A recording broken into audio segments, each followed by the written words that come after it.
Good morning, gentlemen. Good morning. We're all here. Hugh Halter in the middle, right where I should be, the center of everything.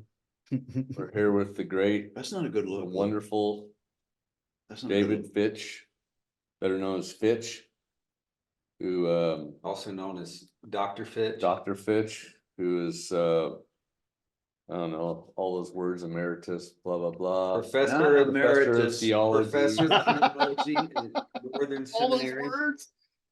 Does that work? What are Okay, you? Who so are I'm you? I'm formerly the B.R. Lindner Chair.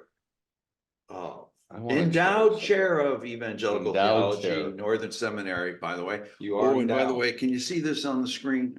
Northern Seminary. Northern Seminary. Repping Which I was employed there for swag. Three weeks. days. 3 weeks. I had a job and then I got fired. I was No, too. you didn't I was get your fired. TA. You were my team. But we're glad you're here, bro, because By the you're way, I the also want to only, say I'm a pastor and have planted 8 churches and 8? yeah, well, no, I haven't planted them myself. I've been involved in 8 church plants, some of whom I've all led. here in the United States, or were any in Canada? He's from Canada. No, United States. And you're currently doing some work at Renew Church. yeah. Renew Church Westmont. If anybody's a listener out there in Westmont, Illinois, or close to it, drop by Renew Church, 10 a.m. Cass Avenue, right down the main Give drag us is just where a I meet. little idea of how you got at Renew Church and what Oh, it it's is. a long story, folks. I don't know if I want to go into the details. I like the story. Well, let's just say Renew Church was invited into a former church plant to kind of have a conversation, and one thing led to another, and God worked. And Renew Church is now the main church in this building that we've been using. And it's a multi-ethnic church, but it's basically a Black church. You're with the a main few- multi-ethnic. with a few white You're the dudes. token white dude. people. Yeah. No, they wouldn't appreciate that. I don't appreciate it. Not a token white dude. They have really embraced me and welcomed me and Rayanne and my son and my dog into the church.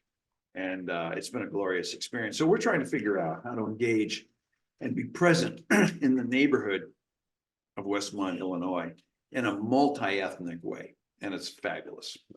Yeah. Also, On a serious note, Hold on.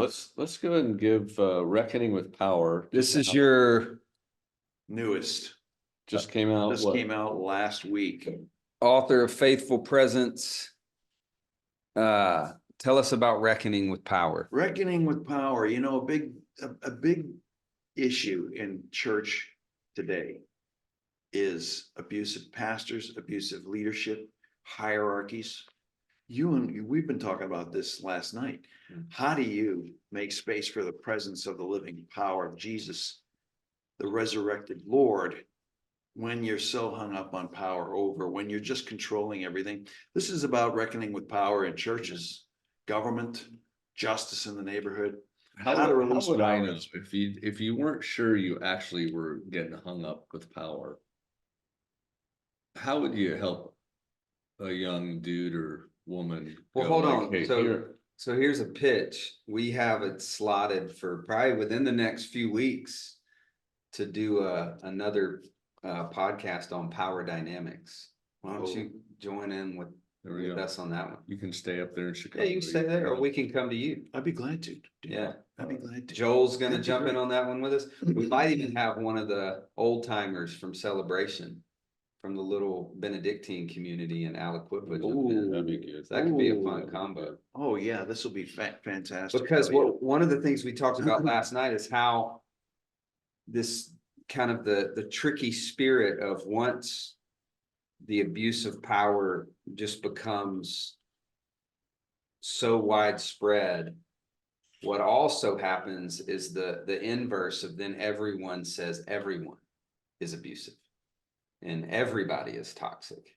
And so navigating that within this conversation. That's why you like I was asking, like you cut me off. I was trying to figure out how do I know if I'm But I don't tipped want over him to to the drop dark any side. huge bombs All right, yet. we'll save it. We'll Maybe save give it. us a I trailer. do want to say this, though, you know, with so much abuse going on in the church, sexual bullying, other Money. forms, money abuse. People are just now categorizing everything that goes on in the church as abuse and leaving, like you were saying. But actually, there's reconciliation, there's forgiveness, Yeah. there's transformation. If we will just stay there and submit to the power and presence of the kingdom of God in Jesus Christ, then something new. The church is flawed. The church is human. You're gonna have mistakes. You're gonna have conflict. Not everything is abuse. Yeah. In those terms. So we got to learn how to do power differently. Yeah. Cool. Well, That's coming up. on a serious note, we're just like, we're stoked you're here because you actually are a big deal. I've been following you for many years, back in the missional movement days. There were practitioners, and then there were the theologians or the thinkers, and you were both, which was rare. And I remember hearing about what you guys were doing. So when we were going, okay, Brave Cities, we knew we would need some theological backing. Because people might think that our formula or whatever our theory might be a little bit, I don't know, left of center. So it was great to get your endorsement on it and to get your thoughts today. We're going to talk about one of the comments that we talked about in the book that we think we knew it would hang people up, but we also felt like if we can help them navigate it, it could really help it. And that's really about whether or not Jesus by himself is the gospel. So we're going to talk about that. We'll just riff off of that. By the way, thanks for making me blush with all those nice comments. Well, Well, it's an honor to be with both you dudes you're a big deal. because I Thanks, have man. watched both you guys and what you're doing, and what you're doing is so important. And this book is important, what you're doing. So thanks for including me. Certainly. Hey, since I can't read small print. you Well, Because you're start too us off. proud to wear progressive lenses, by the way. well, I'll lead in with this. This thought is like so many in the book that we wanted to draw out emotion. I'm not a fan of shock value statements, but I'm also not a fan of just saying something that's going to be palatable for everyone. I always think it's at the very least funny how we're warned against issuing statements that are going to turn people away, but then reading about the life and the story of Jesus and just throw out your top 5 of the insane things that he said. Me and my wife were talking about it last night. I'm like, this dude had a guy come to him. Imagine this in an evangelical setting. He has a guy come to him and he says, how can I inherit the kingdom? And Jesus's response is, just do the 10 commandments. I mean, that's a crazy statement. And the guy presses him. He's like, oh, okay, I've done those. And he goes, well, here's another works thought. Sell everything you own and give your money to the poor. The one my wife brought up, I mean, he would have been, there's certain church ages, he would have been burned at the stake for that statement because he presented a works-based gospel. My wife's was let the dead bury their own dead. That's got to be the most heartless thing you could say to a man whose father had just died. But what we know about Jesus is he didn't make statements for shock value or to rile people up. He was really trying to first only do what the Father was leading him to do. And secondly, everything's contextual. Everything's cultural in regard to the moment. And he wants to draw the listener into a deeper level of thought and kingdom and love and community. So this we can talk about that, but then I'm going to finish with the statement and the thought, which might be one of the kind of pillars of Brave Cities, of the book, of the effort, which is long-standing. We are in no way the originators of this idea, but it's that the gospel is not just Jesus. I'll read it because we say it better, but at first it was just the gospel is not Jesus. That was too much. That turned way too many people off. But the heart was the same. We just wanted people to stop on We the wanted point. people to stop Yeah. and go, wait, what did they say? So then we said the gospel is not just Jesus. The gospel is the kingdom, and Jesus is the king of the kingdom. And the idea was kind of centered around Jesus without the kingdom. You get this kind of individualized evangelicalism of profess Christ and know that he is Lord, and then do whatever the hell you want. The kingdom without Jesus, you get this kind of social gospel of let's help everybody, but not worry about the end goal of them incarnating or coming in contact with the incarnate God. So this is how we said it. And this is the final. We cannot edit this out, No, right? we're stuck with this one. The gospel isn't just Jesus, period. Jesus, his life, death, and resurrection, and the kingdom of God here on earth is the gospel. If we relegate the gospel to just Jesus, then we are thankful for what he did and we will worship him. But if we understand the gospel as the continuing work of the kingdom on earth, then we must also follow Jesus and work with him.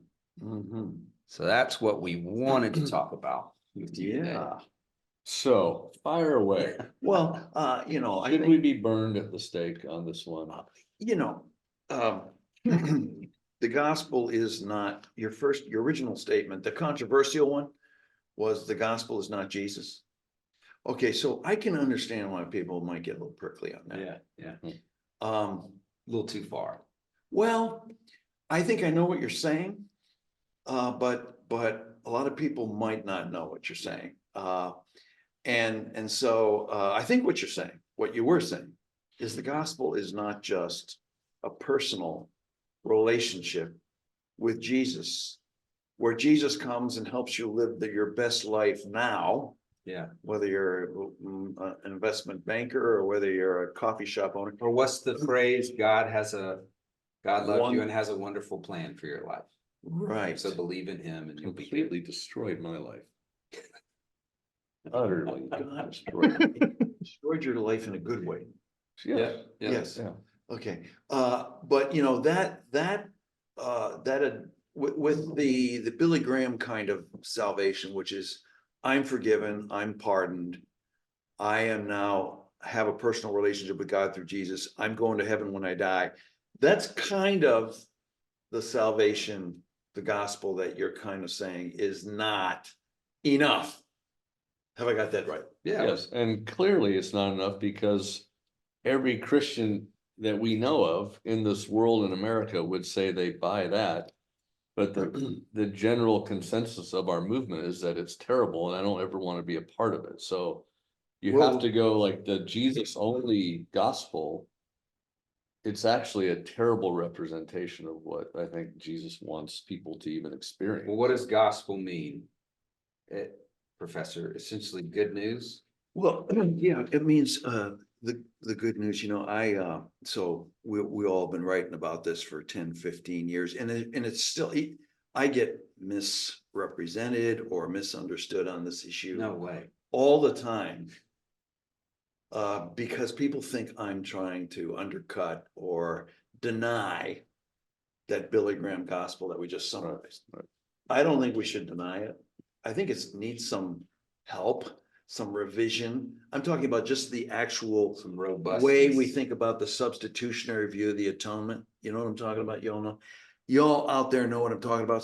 Jesus died for my sins as he took my place. I receive a pardon via the price he paid. I think we need to do some work on that. And N.T. Wright is my solid recommendation on this. Mhm. The day the revolution began, Yeah. that 600 pages, really dense, but helpful. And N.T. Wright doesn't throw out the representational Yeah. value of the cross, Love it. but he does recenter it that Jesus represents all of humanity in bringing the fulfillment of the gospel, and included in that is forgiveness of sins. So no one's here around this table is denying that Jesus through the cross works for our forgiveness and our the establishment of a relationship with God through Jesus I was, Christ. I was reminding, us last night at dinner, I had the rework right before the tangible kingdom thing, because I was reading Dallas Willard, and Dallas made the comment that the cross was not primary, it was preliminary. And I remember just sitting on that one going, time out, I think that's wrong. I think the cross is, the whole thing, like all I had ever heard as a young pastor is I got to get people to the cross. That's it. And hearing Dallas as a theologian then reframe the primary thing, the biggest thing that Jesus was most like, this is the great news, was this idea that the kingdom could be established. And Because the cross is the pathway to the kingdom. yeah, like without the cross, yeah, we don't get the kingdom at all. So, but it's primary. It's like we had to do that to get to the, It's kind of like you saying, the gospel destroyed my life. You had to go the way of the cross. You had to give up certain dreams. You had to give up certain identities that I was going to be successful in this way, that the world, we all have to walk the way of the cross and put to death the flesh to receive the goodness of the kingdom. and I was, we were from the same area. You got me by 10 years. I got him by roughly 10. In our day and age, it was the whole idea of evangelism was just to get people to Jesus. So you would literally say, you just got to tell them about Jesus. But if you told somebody about Jesus, they would then get the idea of the cross and atonement, which is huge, right? It's massive for all of us. But then we would just leave them there. And then what's left? Try to get them to church. And then Well, let's be honest, and John, you might have something to say to this, but the evangelistic, let's go with the Billy Graham gospel. I think it precedes him. Would you agree? Like this, let's get him to Jesus. It's born out of revivalism, right? That's right. Yeah. The previous 100 years. Yeah. Some of the atrocities that have come out of that understanding of salvation or relationship with God directly are pretty astounding. For instance, the Crusades, we could go with that. Like, we just want people to know Christ, and that's it. So we're going to go in and whatnot. I mean, even some of the threads that run through chattel slavery, some of the threads that run through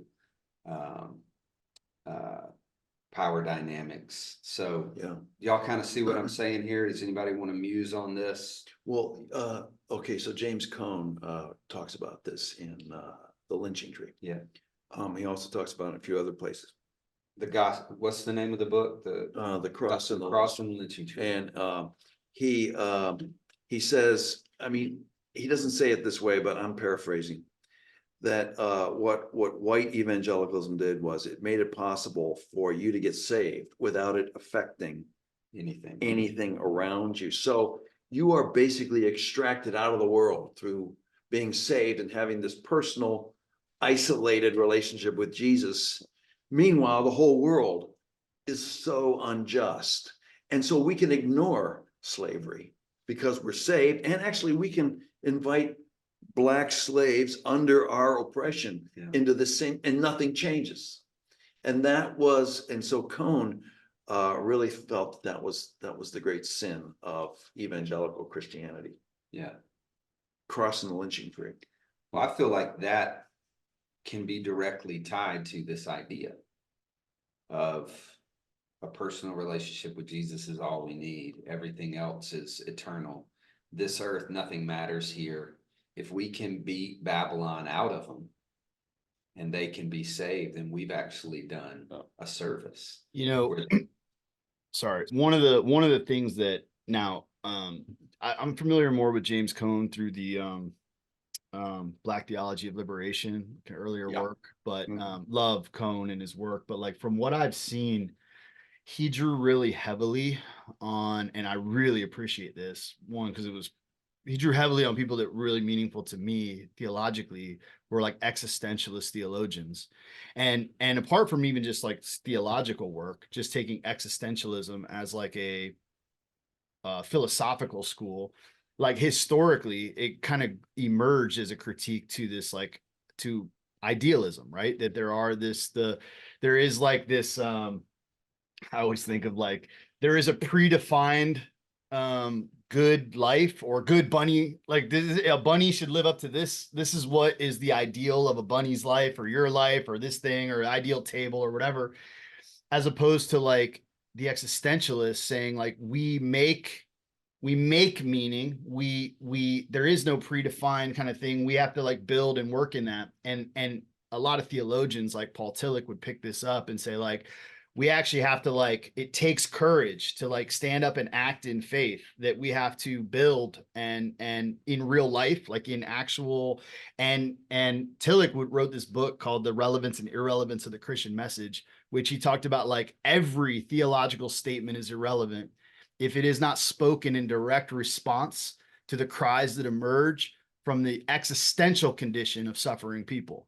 And so that is when theology is relevant, when it's spoken to those existential questions. The reason I'm bringing all this up, back to the reference, and you said, I think this could tie in. I think it genuinely does, because when you talked about this critique of what white evangelicalism does, or the Billy Graham, like we're pardoned, forgiven, and we go to heaven when we die, and it doesn't affect the concrete, right? It's like this ideal, spiritual, otherworldly kind of framework that represents like some Platonism or something like that, as opposed to the idea that like, so like for me, this isn't like making some big statement, but I'll just tell you like personally, I never have really, maybe at some point I did, but like I've never really cared. This isn't like to say there is or isn't. I'll just say life after death, that idea seems completely irrelevant to me.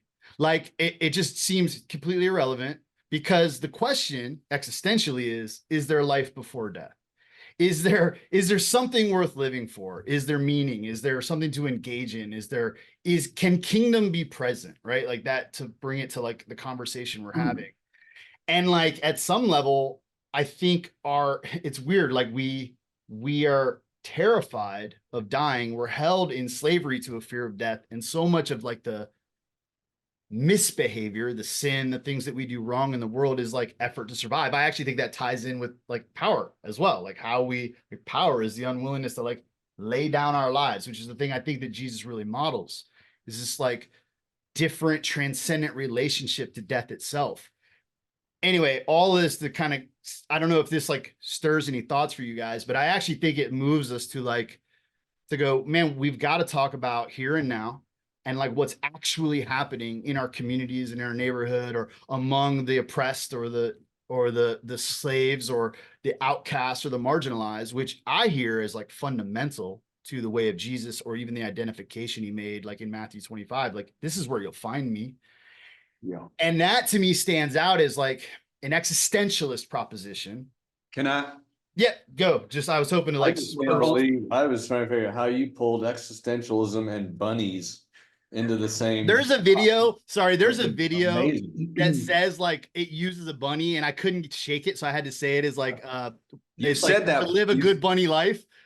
And I was like, it's a reference to an amazing video that I couldn't, like, it was distracting me. I was like, I have to get it out, or I'm gonna just not be able to talk.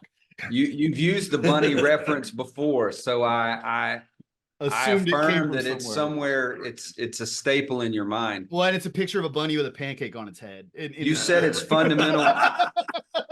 You said something like it's fundamental to the Christian life, and the only amendment I would make is I feel like that's the core of this conversation. I think it's fundamental to the kingdom life. And I think what we've found, maybe we would all agree, but this is my position. I think you can have you can experience the saving grace of the cross and live a non-kingdom life. What Jesus invited us into was a kingdom life. And what you're talking about is a kingdom life. Right. And what Brave Cities and almost everything I've read from you is an urge, a beckoning. Come and live a kingdom life. Mhm. So you know how people have tried for decades to distinguish between the idea of lost and saved, which I think is most of the time kind of a gross conversation. I'm totally disinterested in those. So then it moved from like disciple and non-disciple, which one is which I think is a very difficult conversation to have logically, because Jesus had disciples that did not believe in him. So ultimately, to me, the baseline conversation is kingdom life and non-kingdom life. If somebody's like, I just want to be saved, I just want But to, even like when we've talked about the discipleship conversation, when Jesus says, you know, go baptize, you know, teach them all that, yep, well, what was Jesus teaching all of them? He was The teaching them kingdom. about the kingdom. Yeah. So when you even think about discipleship, I mean, in our day and age, you know, when you go, just make disciples and make disciples and make disciples, it's such a ridiculous way to even say that, because if we're just trying to like run people through some small group, then well, people are usually talking about yeah, apprenticing. you can pump those out, but if you go, no, we're gonna try to teach them everything Jesus taught about the kingdom, then that's a. All I right, actually think the Take it. word, he says, make disciples, disciplines, provide, so Yeah. Jesus gives us disciplines, Yeah. like eating together in Yeah. his presence, listening to gospel, being with the poor, bearing one another's burden. reconciling with one another, being with children, the gifting. He actually gives us disciplines. So it's not like we're going, here's 52 pieces of information that will make you into a better, more knowledgeable Christian. Yeah. It's here's the disciplines of life in the kingdom under the rule and reign of Jesus. Come on. So that's what that's what making disciples is all about. But we kind of got Yeah. a modernized, cognitized, made it all about the cogito mind, and we lost our way in terms of actually living in the presence of God at work in the world. We made it Babylonian. We turned it into industrial revolutionized, mass produced. How can we crank out? And we hear it. We were talking about this earlier. The most consistent conversation we hear in leadership circles is how many. That's always the kind of umbrella of conversation. How I many? always wonder how Jesus would hold up in questioning like that. He's like 12. Well, even They didn't all work out either. even Paul found himself stuck in the middle of those conversations, and he would always say, I don't know. I haven't, you're keeping count? Yeah. We're talking about the kingdom, man. We're talking about a city within a city, but you're taking the principles and the pillars of Babylon, and you're superimposing them into kingdom, and it doesn't work. Well, if you're talking about numbers, you're talking about what did our strategies produce? And as soon as you talk about that, you're talking about control, and you're talking about your managerial skills or your systems. You're not talking about Yeah. power That's and the good. presence of God at work, which is always uncontrollable, always unpredictable, always released and does miracles on his terms, It's not up to not ours. At that point, all bets are off. We don't know what God's going to do, but it's always going to be unexpected and unimaginable than what we could. And doesn't it usually divert glory upward? Yeah, Yeah. yeah. I mean, practically though, I'm saying like people will try to elevate us. They'll try to, as leaders, as thinkers. But when I came and saw Hugh Halter's daily life, I had to glorify God, because I'm like, this man is not impressive. And don't we feel that way? Like, I feel like people saw Paul's life and they were like, What's the big deal? yeah.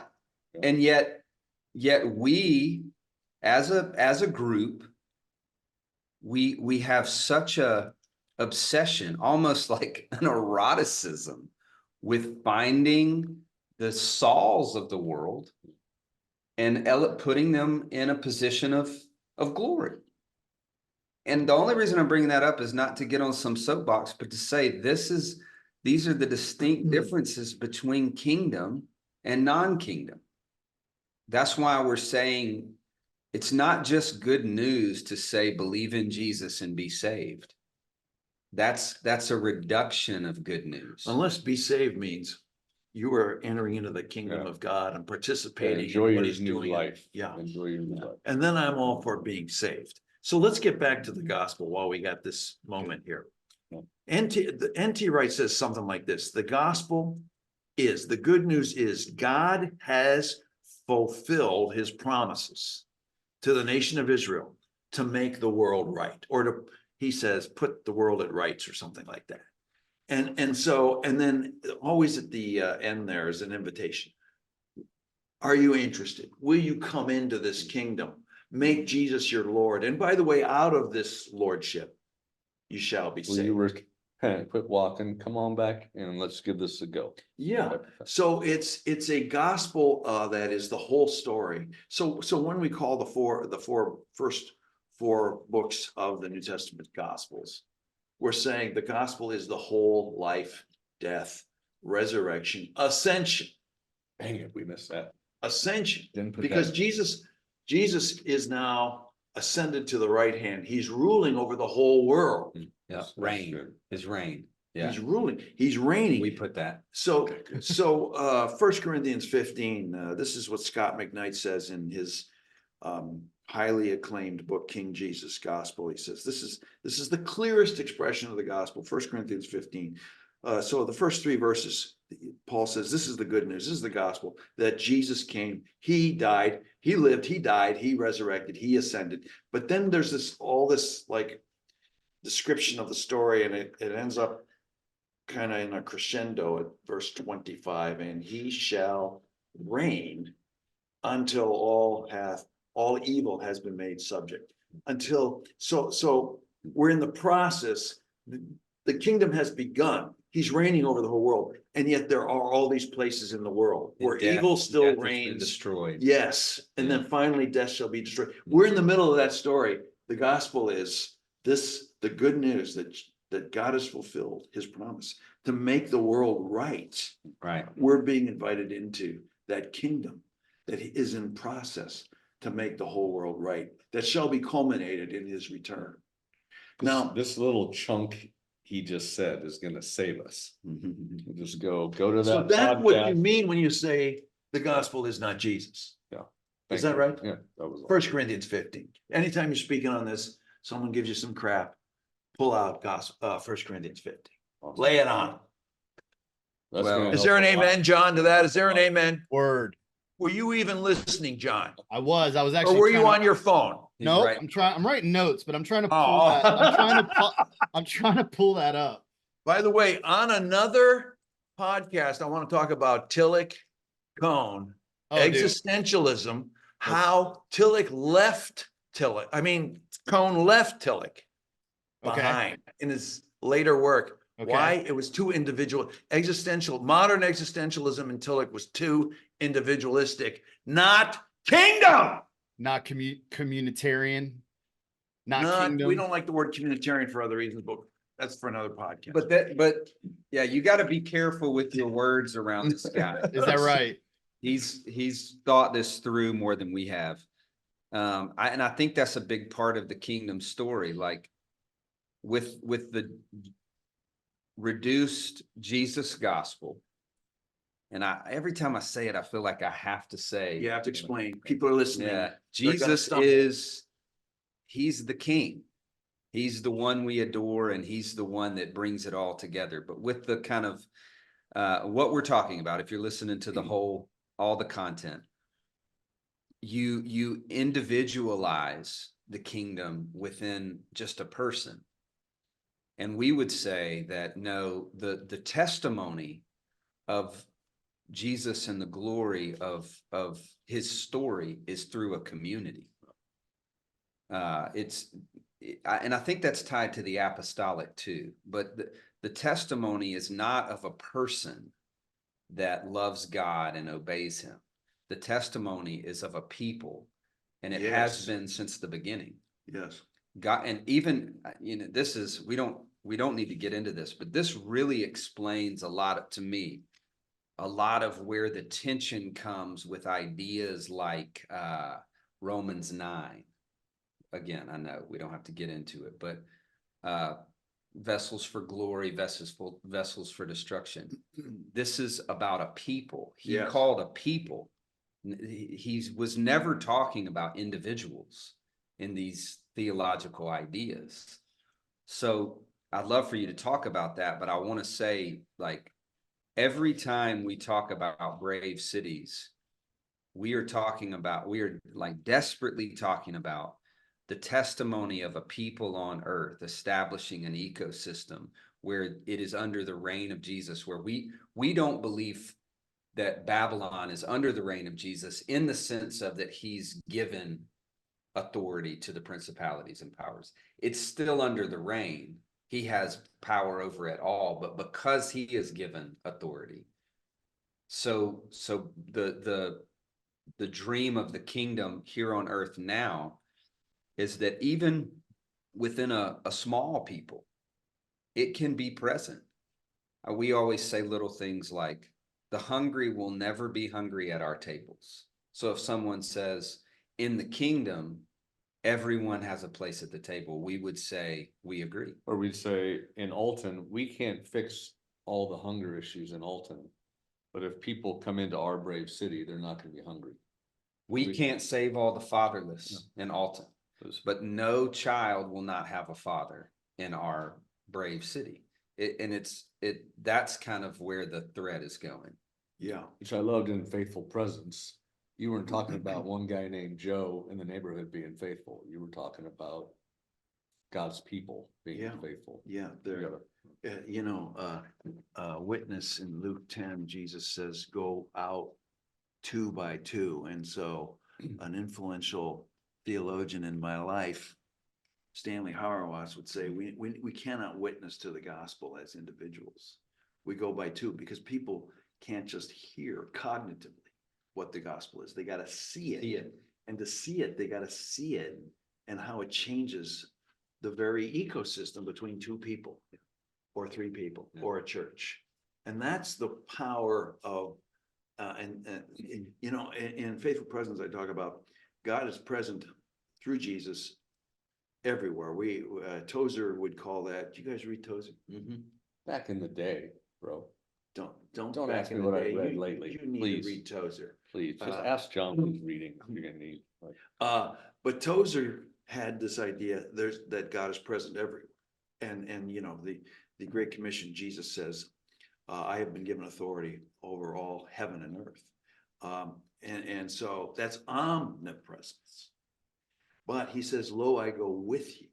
And so in these spaces where we make space for his presence to do his work among us, for people who recognize his presence, Tozer would call that manifest presence. For Tozer, it was a bit individualized, but I'm using it in a social way.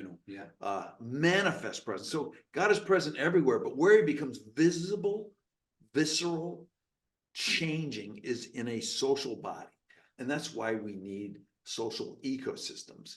I call it the church. Which makes the 2 or 3 gathered so much more powerful and tangible.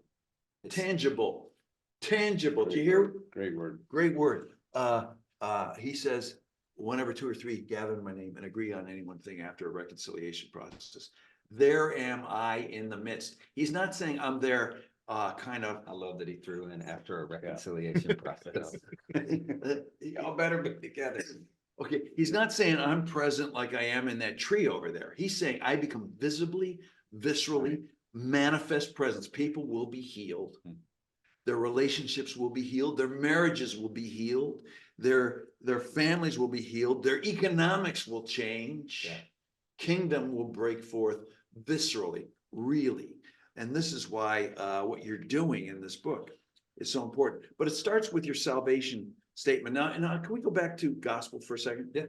Okay, because again, folks listening out there, people get a little prickly and people get a little nervous when you start dissing the substitutionary view of the atonement, I'm forgiven, I'm going to heaven when I die, salvation.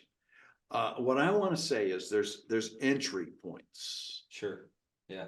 and that is a very valid entry point. It's actually born out of the Reformation, Totally. where the Catholics were so full of malaise, nervousness, thought they had to earn their way to heaven. They were just full of guilt. And this guy named Martin Luther had this profound justification by faith only, sola fide. And that was a very important, legitimate. Did you hear all you Reformed people who are listening right now? It's a legitimate entry point into the whole story. We're not dissing it. It's legit, especially for those Catholics in the 15th and 16th century.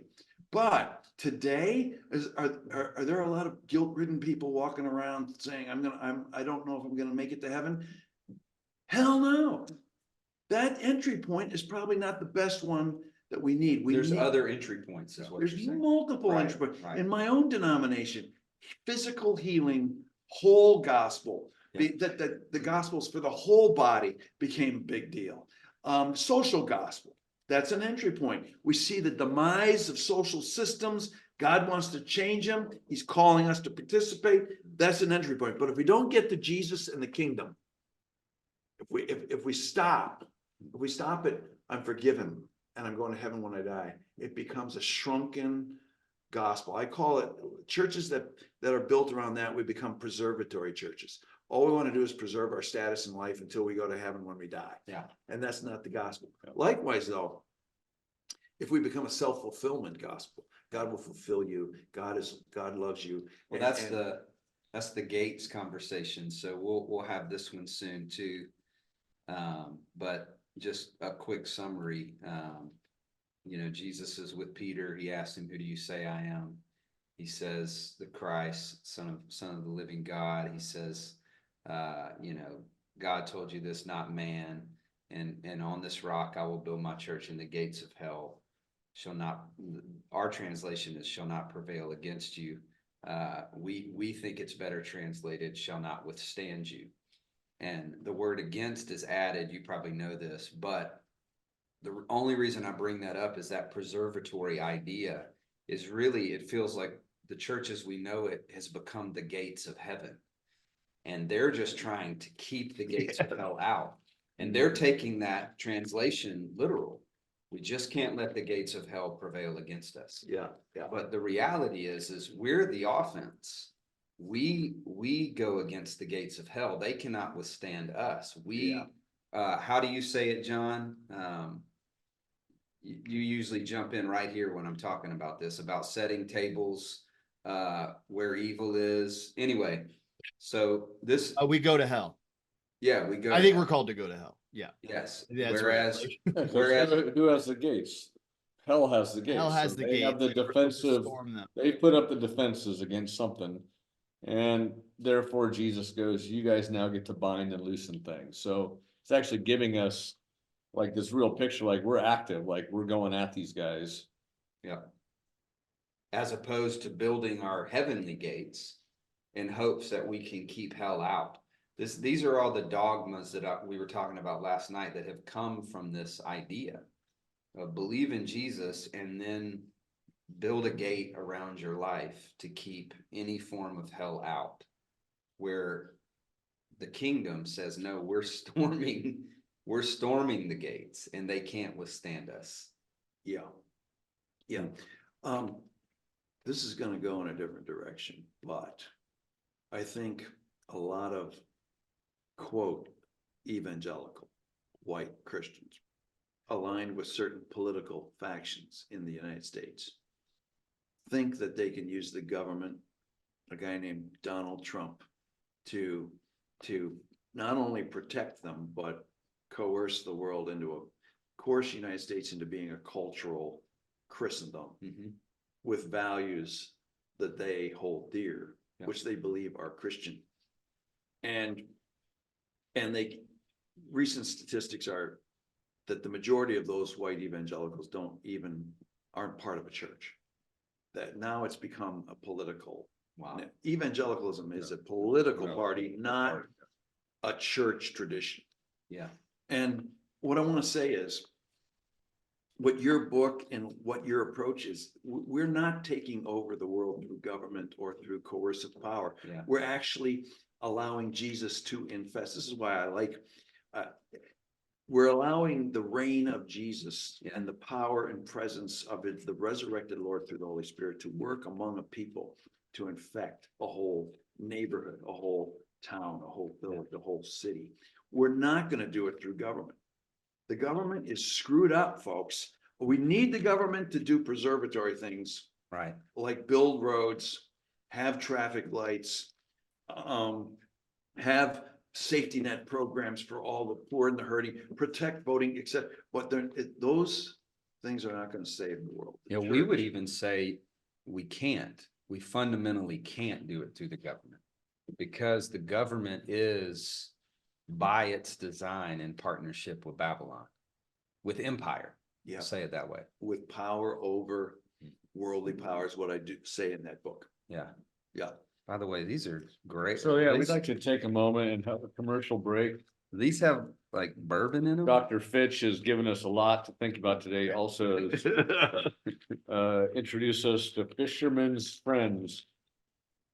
It's some sort of a throat loss, and we're all sick, so this Yeah. is getting us through. We the can't podcast. stop. And This- thanks to my great. Canadian friends in Hamilton, Ontario, who gave me these when I was speaking up there a couple weeks ago. I'm gonna order a case of those. Fisherman's Friend, folks. I hope we get some good endorsements out of this.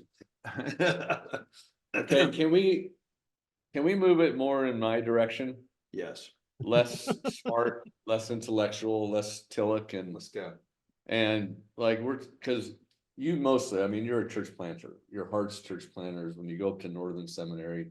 Practitioner. Yeah, as practitioner, Brave Cities is, we don't even have a way to help anybody that's not trying to do something. So when you just sit around with, you think about young planters, men and women going, I'm all in on everything you guys have said. I'll give up my literal life for this kingdom. Just give me some thoughts on just like practical movement forward for somebody. And maybe even speak to if they're stuck in a non-kingdom form of Christianity, how to get the heck out of there and get moving again. Just any thoughts related to the actual movement of the full gospel? Well, first, let's just acknowledge that there's a lot of people out there who have been raised in this kind of narrow Billy Graham gospel, which you are trying to enlarge and speak to in your book, especially the section that we just read from.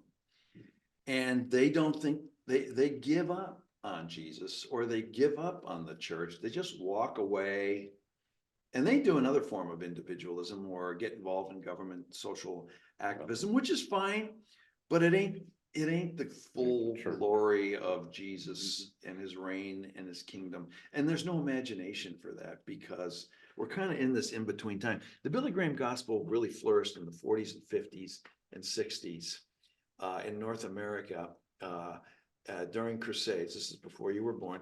And it worked amongst specifically white Christians who had been raised in Protestant mainline denominations, who wanted a more vibrant faith, and Billy invited them into that. It's all good, okay, but a lot of our churches are living off of that. Here we are in 2024, and our churches are living in 1950. 90 years later, almost, like we're Is it almost 90 100. years? Well, if it was 1940s, man, we are almost 100-year story ago. We're That's- living, a lot of these churches are living in 1958, especially in the South. They're threatened by what you just said when you read from your book. And so that doesn't mean don't do it, but let's try to give people a bridge and say, whoa, whoa, whoa, before you walk out the door, never to return. There is a bigger, broader, deeper gospel of the kingdom here, which can you at least listen to? That means, by the way, there's maybe a couple of things. Now I'm just riffing, but there's a couple. Let's have a different understanding of how we do evangelism. I call it presence-based evangelism. We go into places of hurt and pain. and we sit there and we listen. Yeah. Until we recognize, oh, that's the Spirit working in your life, or that's the Spirit working in this context, or, oh, that racist thing that just happened, God wants to say this to it. Can you hear the gospel? And something happens. Can we have a different way to think about evangelism? Everything changes. Everything. In this conversation, the thread that flows, like the reason evangelism changes is because now we realize that there's multiple entry points. Yes. So my presence, we have a program here that we run. It's a competitive travel basketball program. And I was meeting with all of our coaches recently, and I was just explaining to them, your coaching prowess is so secondary to your presence. And we broke in June, and we were done for the year. All the kids played school ball because they're all talented. And we came back together 2 weeks ago because school ball is ending for our first open gym. And when these boys walked in, it was probably first day, 50, 60 boys. When they walked in and they saw all these faces from last year, and they walked into this gym, this old rundown local community center gym that lets us use their space. There was such, what's the word? Mirth in them. They just were so excited to see everybody. And as soon as it was over, I told them, you can't put a value on your presence and how much of I didn't say it this way, but how much of an entry point that is for them into the presence of God and life in Christ. So like my point is, this is it. Evangelism becomes so much more expansive than just trying to lead someone to a profession. You can just be present for 10 years and they're knowing Jesus through that. And I would even take it so far as to say, and I'd love for you to critique this, that they can come to faith in him as a process through that 10-year presence, to where when they encounter him in any way, shape, or form, they go, I know you. I know you. And he goes, and I know you. So that's why I think practically evangelism becomes so much different than this, I just throw in one, and then I think it's even more simple when your evangelism is based on kind of the Billy Graham, We're bashing Billy, but we really do Yeah, but love we love Billy. love Billy, but if it's just based on the salvation, then you have to go at people. That's been the Christian posture. When you do the kingdom way, I've just personally found you never have to go at anybody. They start coming to you, and then you It's just, so true. they come and they ask you questions and you just respond. All those boys in this basketball, they're already asking so many questions. And then Taylor and the rest of these guys, they just talk, and they, just like Jesus did, a little bit of, hey, the kingdom's like this, it's like that. Here's how life works. Here's what doesn't work, boys, non-transactional. That's the word I was trying to find. Evangelism, my entire first 20 years, I was just taught it was transactional. Like the airplane conversations, or try to connect with someone on the subway and just get them to Christ and make it a transaction. And to be honest, I hated it. Yeah, we would early in college, our leader would take us to the mall to share faith with as many people as we could. And I'm a very conversational person. I'm kind of naturally extroverted. I hated it. I remember just thinking, I don't want to be, I guess I don't love God because I don't want to be a part of this story. But then when presence became my reality for evangelism and good news, I have good news for you. We have food tonight. I have good news for you. There's a new coffee shop opening in town. I have good news for you. I know you can't afford any of the basketball programs in the region. We're starting one that is free. That type of evangelism that creates a pathway to Christ. I'm obsessed with it. Yeah. So For all you people out there listening, We think there might be 14. Yeah. that's more than my It's okay. podcast. That's two more than Jesus changed the world with, so we're okay. So, how do I say this? So it changes the very dynamics and it puts presence-based evangelism, puts trust that God is already working. If you're a holiness person like I am, John Wesley would call it prevenient grace. He's already at work in everyone's lives. Those probably some of those basketball players have struggled with their father. They see somebody who is a man, who is honorable, who cares, who loves, and they're going like this. And that's Jesus. But here's what I want to say, and here's where I'm pressing you two guys on. Eventually, someone's salvation will lead them to say, Jesus is Lord over this situation, and I'm going to let him work in it. One of my favorite stories is sitting with some homeless dudes for a couple of years in McDonald's. One of them comes up to me, talks about his brokenness with his ex-wife, and he hasn't seen his kids in years, and Christmas is coming. And I listen and I go, dude, I think Jesus is working in you. I think Jesus is working to reconcile you with your ex-wife. Can you see it? And at first he couldn't see it. He said something like, are you kidding me? My wife, expletive, she has a restraining order on me. This will never work. I go, Jesus is Lord here. He's working in all things. And can you see it? And then he said, yes. And to me, he got saved.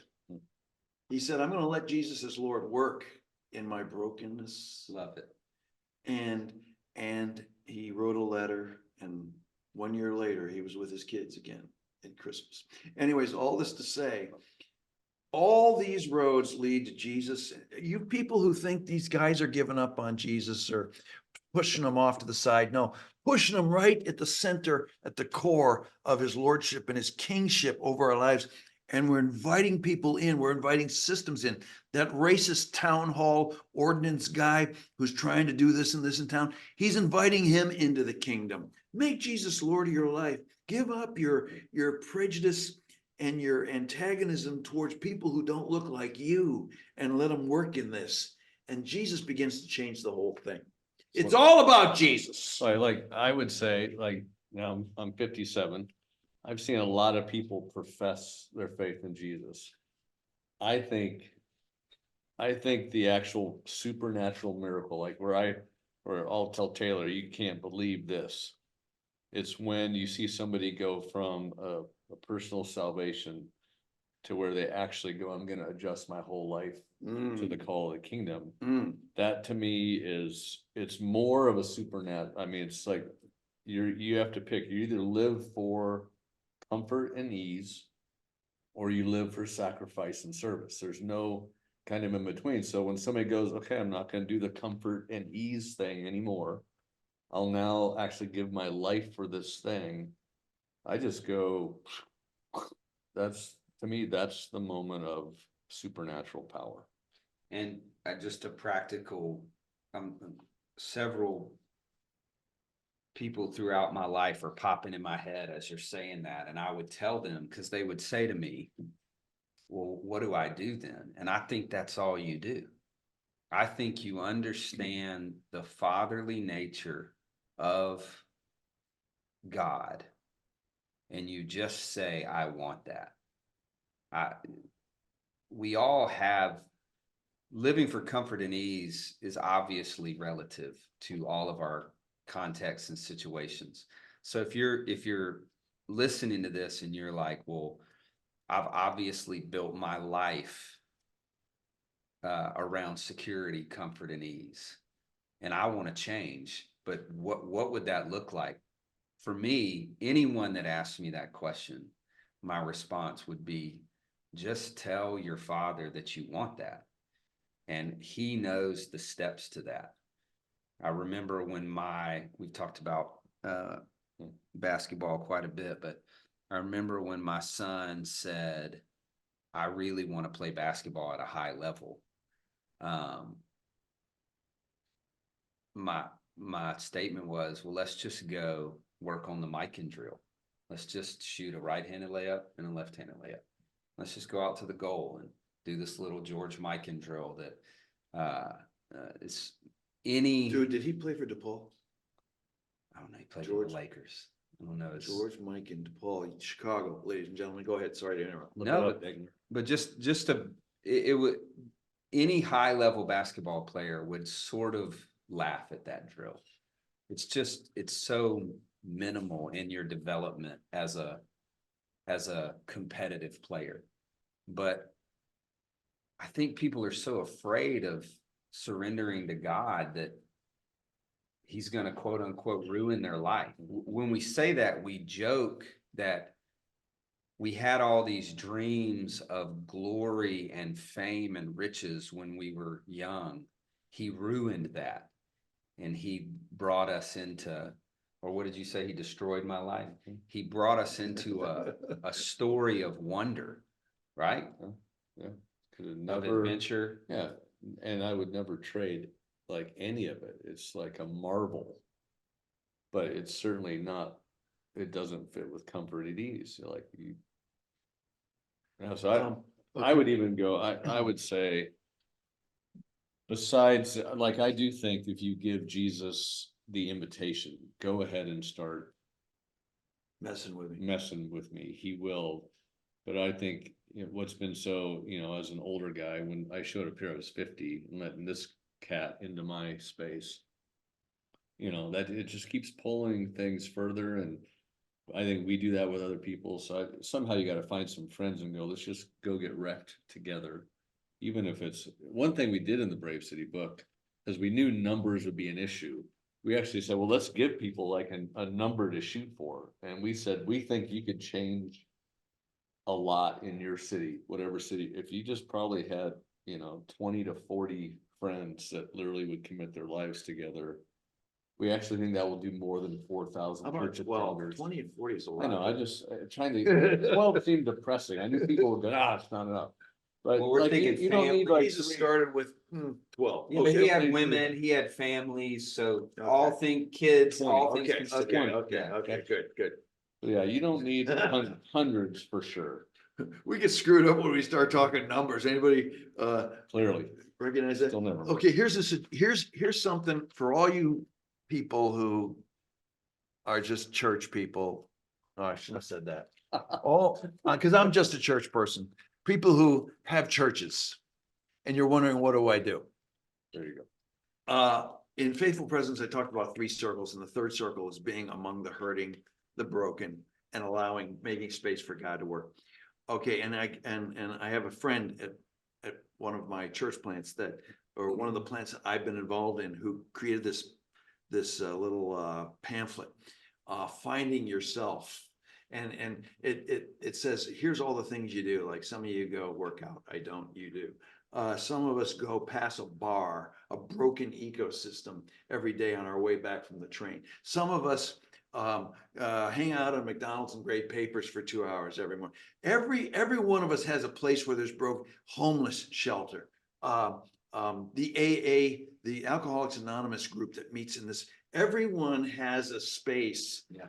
What we try to do, what I try to help people, churches do, is everyone find a place where you can go to the same place every week for 3 to 4 hours and just be there. Contribute, participate, but just be there and listen. And then invite somebody else to come along with you. Yeah. And then invite somebody else and be there in these places. The town ordinance committee in my town, kind of a racist place, if you ask me. But you got some skills with architecture. Okay, you go sign up for the ordinance committee, and you be there every month. Just be present. Yeah, be present and see and then look for spaces for God to disrupt. Yeah. And be present in places. That's a start. Yeah, what do you think about that idea? No. What do you think? Well, Angler? it's funny that I love it. And I was gonna say before, when you were talking about the presence-based evangelism and going to hurting places and just listening and kind of bearing witness and being among. and then, like you said, like making space for God to work. That's under the like language of evangelism. But personally, like my story was, and this is maybe back to that invitation to be among the hurting and the poor that we had talked about in our previous conversation, was, you know, I really found that for me, this is where I encountered Jesus in a really powerful way, like more than, let's say I went to or a Bible study or a worship service or something like that. It was like, no, like I went to the biggest rooming house here in Tampa every Tuesday night and just showed up with some dinner, let other people serve it just so I could like hang out and eat with folks. Because, and honestly, I would even say I did it selfishly. Like, I need this. I need these people in my life. I need this input. Like, this is where I encounter God. And I'm not here to like do something with and for them. But it's funny how this maps to what you just said, because I went every week. I was there 4 or 5 hours.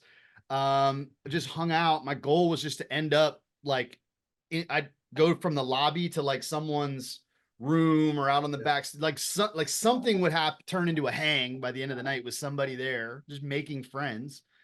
That I really was like, I'm here because I need this. I need this input, this wisdom, this, you know, all of this friendship. But then in those relationships were like you said, like prevenient grace, like God was already at work in people's lives. There were things already happening. And as trust and relationship built, opportunity emerged where people would ask for help with something, would say, this is something we need. This is something, you know, and we end up, and then opportunity emerges there. And then inviting others to join me, right, would be very interesting, especially with folks that didn't have like a faith orientation to do that. But like, hey, I'm serving this dinner. Maybe you can come scoop peas. Like, it'd be really cool if you'd help me out or whatever. And then driving home with them and them saying like, man, this is unbelievable. I love this so much. And like having it, the immediate, natural, not tactical response was like, it's because you were created to do this. Like, of course you loved this. You serving and loving people, like caring for people, being transformed by interacting with people. And at some level, like, it's funny, like all this stuff we talk about for me is it's like describing things in hindsight. But I do think it is like Hugh was asking for a really practical thing. And I think you just hit it, was like, yeah, like commit to a place. Yes. And then stay and commit to some problems and commit your life to them. Like, don't actually worry about solutions or outcomes or numbers or whatever. Like, that's up to God. Like, leave that to him.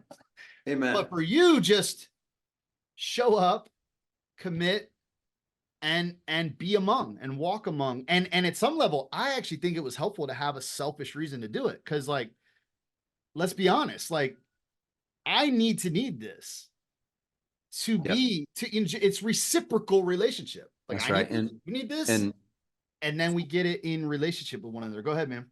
for what it's worth, we all know that it's easier said than done to leave the solutions and the outcomes up to God. Mm-hmm. We're now 4 years in our neighborhood and really pouring into our neighborhood, and probably 4 houses from my house, we had a 13-year-old girl shot in the head from a drive-by this weekend, which has, you know, put my family in somewhat of a haze. We had a little kind of scrimmage basketball game Sunday morning with a couple of our teams, and about half of the boys came in, knew the girl really well. They're all the same age. She goes to my son's school. So that thought of leaving the solutions up to God can be very tough for the pragmatist in us. But I think that's one of the key principles of what we're talking about. But you're even saying they were actually asking for help in processing. The fact that these boys at that age would know who they can go to process that is the gospel, you know. You know, let me share something that so I don't know if I've shared this with you guys yet, but so my wife has gone through some vocational changes, but she was working, so she worked in like she was a student nutrition manager with a bunch of elementary schools, and she went between all these schools, but is it Title IX? Is that what they're called? They're like poorest neighborhood schools. So she worked with those, and then she's like, this system, like I love what I do in kitchen and culinary and kids, but like this thing that I'm part of is like, she's like, this is a sinking ship, like our county school system. And then she transferred to another nonprofit. Initially, they were running like a detention. It's basically a kid jail, like teenager violent offenders, to like 20, like I don't know, 17 to 25 or something like that. It's a kind of a group home, but it's jail. And so she was cooking for the incarcerated youth there. And then an opportunity emerged for her with the same organization to go to what's called the day school. So it's kids that have been kicked out of every other school, but there's a school for them. They're like pre-jail, not violent offenders, but like on that trajectory, and they have a food truck that she runs. And so she started working with these kids doing like culinary training. Okay, so there's like a little sketch of if you didn't know it. So recently, and I don't know how national this news was, there was a shooting in Ybor a month or two ago, where a 14-year-old, so there was a 14-year-old shot and killed two people. I might be mistaken. I think there were two shooters, but like there was a 14-year-old shot, and then like a young, like an young adult bystander, right? But there was like this little conflict in Ybor City. This shooting took place.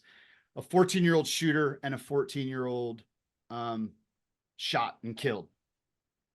And those were actually the groups, little kind of cliques that were in conflict with one another on the street there at 2 a.m. And so this was all over the news here. I imagine it's heard about other places, but initially they're not, because they're youth, they're not releasing names and this and that. And so little by little, like someone gets arrested. So the shooter's name comes in.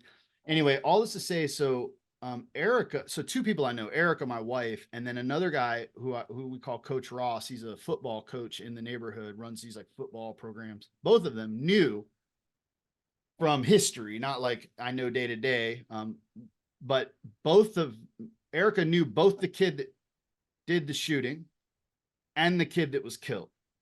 And Coach Ross knew both the kid that did the shooting and the kid that was shot. The shooter had been in his football program. Both of them had been involved with Erica's, one from the school system. She used to feed him school lunch in elementary school, and then one from the more kid jail side of things, the juvenile justice side. Anyway, both in her reaction, like as she started putting this together, was like, man, it's so pointless.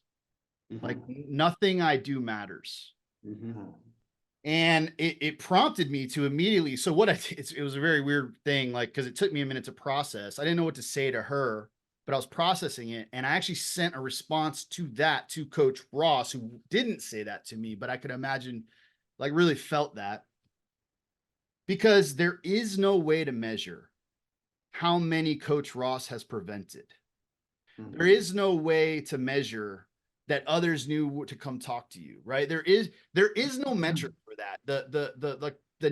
And so I just said, like, man, thank you so much for being out there every day, because, this is a freak occurrence. It isn't, it happens all the time. And yet how much more might we face if there wasn't fathers like you in the community, men like you in the community working with this? And then that helped me to go, like, sending that to him, kind of think through this and go back and talk with my wife and encourage her.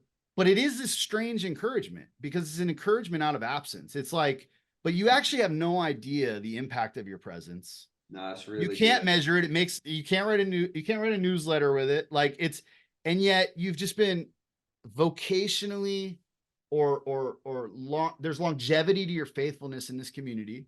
And of course, these people, because they're from the community that you've been loving and serving. And anyway, I don't know, like, I'll let you guys just respond to that. But like, for me, it's just an interesting, and even to your story, like, we want to prevent these things from happening and like have results and solutions. And yet we can't actually It's almost impossible to You measure. can't articulate what's actually going on.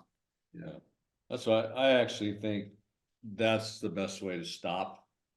Cause we went, like, seriously, we went from, I think, just a really good conversation theologically about what Jesus said to this is like the bottom line. So if somebody was really asking, how do I go from just the individual faith to that, they need to know that's what's that's along the way and that's at the end of the road. And then Here's the reality. yeah, here's the reality. So Mhm. I think let's leave it there. We always title these things based on what we've talked about. You got a thought? You want to I try got a titles? Title? Titles? I don't think this is what you're looking for, but the thing that is compelling to me is God's power, his presence is not measurable. One of the things about God's power is he's not coercive. He is love. He is patience. He is conviction. He is the Holy Spirit, but he won't go in and coerce and force people. This is not the way God works. So, this is why evil exists in the world, because he's bringing people to himself. And so if you're a participant in that power, you're not going to be able to measure it, just like John said. So let's just call this the immeasurable gospel. I love it. How's that? Let's be a good book title for you. For you. I'm not writing anymore. I'm done. I love this conversation. Had I heard this, I would have been So jealous that I couldn't have been a part of it. this would have been helpful 35 years ago, would have saved me Yeah. a good solid 15-year run without even understanding the gospel as a pastor. You know, I want to, All in Would have God's been time. nice. Would have been nice. All in God's time. Taylor just said, you know, if I'd heard this, you know, if I just heard this, I'd have been irritated. I wasn't able to participate. I wanted to, this is a good opportunity just for those that have listened or followed along. I don't know where all this is able, but I know for sure if you listen on Spotify, and I guess on YouTube there's comments, but Spotify has a feature now where you can ask questions or respond. And and if you actually went back to, and I don't know if we linked this anywhere, maybe I should, but there is a Anchor page where you can actually send voicemails if you have a comment or question. And so this isn't something we've announced or utilized, but if someone is listening and says, man, I really want to join this conversation, or I really do have a specific question I want you guys to address, I want to invite people to share those with us, to send those to us, to send in a voicemail. Maybe if we get enough of those, we could even do an episode where we just go through them, you know, together. Yeah. I'll take it. But we do have that ability. And so when you just said that, I was like, oh, I should probably tell people they could do that. Well, I'll take it a step further and say we've even talked about doing some Ask Me Anything episodes where they're just live streamed. And Yeah, those would be a but- disaster, but we'll probably. we'll need Fitch there if we're gonna do those. But yeah, man, thanks for coming. We want Great to be here, guys. Very encouraging to my soul. get everything Fitch has written, everything, but that's a great one. Just came out. We'll Reckoning with maybe God. we'll come to you. It'll be an excuse for us to get up to Chicago and do Yeah. a power dynamics conversation. Maybe July, Yeah, when it warms up. when we don't have to have fishermen's Fisherman's friend.